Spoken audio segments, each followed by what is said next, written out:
known as the genetically engineered hybrid of Godzilla's cells, arose and the DNA of a human scientist's deceased daughter, Erika Shiragami. Unlike many other kaiju, Biolante did not have a suit actor. Instead, it was operated using an elaborate system of puppets and mechanical rigs. This plant monster, fascinatingly, was created through a public contest held by Toho. The winning concept came from a dentist named Shinichiro Kobayashi, who was a big Godzilla fan. Asking for Biolante in the Monsterverse is like wanting the paranormal or supernatural, magical side of the Godzilla franchise that can work and can expand Mothra's mystique and spiritual ideals in the Monsterverse. It will be awesome to see Biolante engaging in psychic duels with Mothra, Batra, fairy twins, and orca holders. So how do you think Legendary would go about the plant monster incarnation in the Monsterverse? Well, here at Factholic Pop, we thought about it somewhat this way. Okay, so Biolante's origin story can be presented in a number of ways with a whole bunch of different perspectives. Take, for example, after Ghidorah loses his head, some of his cells get caught in a cloud and drift to the Amazon forest. These cells merge with the plants, turning them into Biolante. Another possible origin is a lab experiment gone wrong. Scientists mix DNA from both Ghidorah and Godzilla with local plants, creating a mutant plant monster. This happens on an island, leading to the flora taking over the place. Or we could go with a classic Godzilla twist. Alan Jonah's group gets Godzilla's blood and tissue, trying to crossbreed it with plants to make super plants that can make deserts bloom. But, as always in Godzilla stories, things go horribly wrong, and they create a terrifying mutant plant that rose from hell. Another way to go about it is Biolante not being the main bad boy type, but instead starts off as a mysterious side character. Biolante changes from a misunderstood creature into an unexpected ally for Godzilla. Drawing inspiration from Godzilla vs. Biolante and Godzilla vs. Destoroyah, this narrative has its own unique twist. Supposedly, Legendary names it Godzilla Bio Wars, in which Biolante and Godzilla initially clash because of a series of misunderstandings and conflicts. But as they face common threats, they start to see the benefits of working together. Over time, Biolante becomes a reliable ally for Godzilla, setting up future films where they stand together against even bigger threats. In a bold move, Apex decides to create their own Godzilla.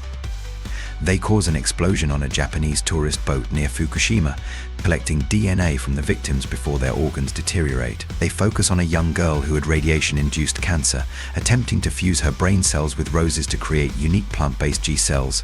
But their plan fails. One cell escapes into the wild, while the rest are destroyed during a Monarch raid. Soon, Monarch tracks large, mutated crustaceans and follows Godzilla to the Gulf of Mexico, where he's purging a town infested with creatures feeding off a nuclear weapons silo.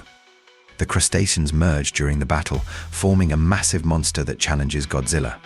Monarch names this new threat Destoroyah, which starts to gain the upper hand. Suddenly, thorny vines appear, restraining both titans and giving Godzilla a chance to strike back. The vines absorb the blood spilled by the two titans, eventually blooming into a rose-like monster that reaches up to Godzilla's midsection. So, after a fierce encounter, Biolante escapes before Godzilla can cause more harm. Meanwhile, Monarch returns to the ruined Apex base, seeking answers. They discover that Biolante was an experiment involving plant cells similar to Godzilla's. Suddenly, Destoroyah attacks, drawn by the radiation from the Argo's nuclear weapons supply, which was meant to control Biolante. Biolante intervenes, battling Destoroyah and collecting its blood before suffering severe injuries. As Biolante retreats, Destoroyah feeds on the abandoned nuclear warheads, growing stronger. Injured but determined, Biolante follows Monarch to Castle Bravo, seeking a hollow earth tunnel to heal. Meanwhile, a rejuvenated Godzilla heads to confront Destoroyah, who can now fly and is heading towards Chernobyl for more radiation. As alarms blare due to Biolante's proximity, Godzilla arrives to assess the situation. Recognizing Biolante as non-threatening, Godzilla shows surprising intelligence. He offers some of his dead skin cells to Biolante, allowing her to take root peacefully next to the base. With Biolante settled, Godzilla departs to face Destoroyah in the ultimate showdown. In the heart of Chernobyl, Destoroyah is about to demolish the Chernobyl nuclear power plant sarcophagus. Just in time, Godzilla and the Argo arrive to stop it. The radiation from the site supercharges both titans, leading to a balanced and fierce battle. However, Destoroyah gains the upper hand after absorbing radiation from Godzilla's atomic breath and retaliates with its own micro-oxygen beams, critically injuring Godzilla. Just as Destoroyah is about to deliver the final blow to Godzilla and absorb his radiation, Biolante reappears through a cloud of spores. She engages Destoroyah after consuming more of Godzilla's shed cells. Monarch's forces split their efforts between aiding Biolante and shielding Godzilla as he recovers, keeping Destoroyah at bay. During the clash, Biolante starts to acquire more of Godzilla's traits until she resembles a smaller, plant-based version of him. Once Godzilla recovers, he joins the fight, allowing Biolante to heal.